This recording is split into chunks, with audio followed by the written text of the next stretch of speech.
আগামীকাল থেকে কৈলাসহরে ভারতের ছাত্র ফেডারেশনের 21তম রাজ্য সম্মেলন শুরু হবে জেনে আমি অত্যন্ত আনন্দিত হয়েছি। ভারতের ছাত্র ফেডারেশনকে আমি শুধু একটা ছাত্র সংগঠন দেখি না।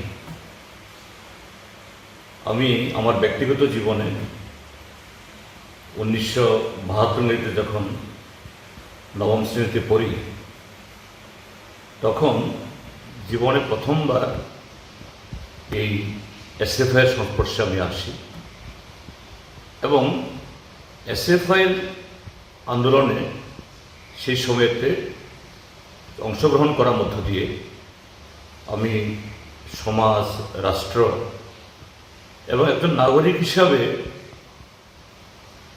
পরিণত হওয়ার আগে ছাত্র জীবনে কিভাবে তার দৃষ্টিভঙ্গি, তার ভাবনা চিন্তাকে সেভাবে এগিয়ে নিয়ে যাওয়া দরকার, এই এসএফআইয়ের হাত ধরে আমি এটা প্রাপ্ত করেছি।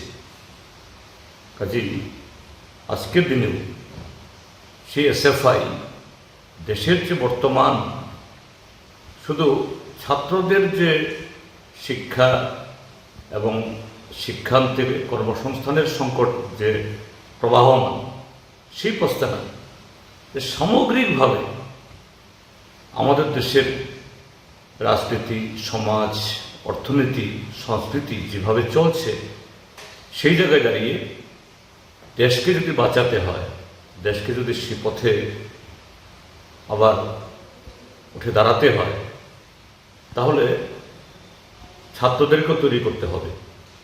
এবং এই মুহূর্তে এসএফআই ছাড়া ভারতবর্ষে সেরকম দায়িত্বশীল, সেরকম দেশপ্রেমিক ভাবনায় নতুন প্রজন্মকে গড়ে তোলার অন্য সংগঠন সেখানে সেভাবে কেউ কাজ করতে পারছে না। কাজে আমি আন্তরিকভাবে আমি চাইব, আমার শুভেচ্ছা থাকবে ভারতের ছাত্র ফেডারেশনের এই 21তম রাজ্য সম্মেলন এটা সব দিক থেকে সফল হোক, আলোচনা, সিদ্ধান্ত এবং আগামী দিনের শপথ গ্রহণ করার ক্ষেত্রে।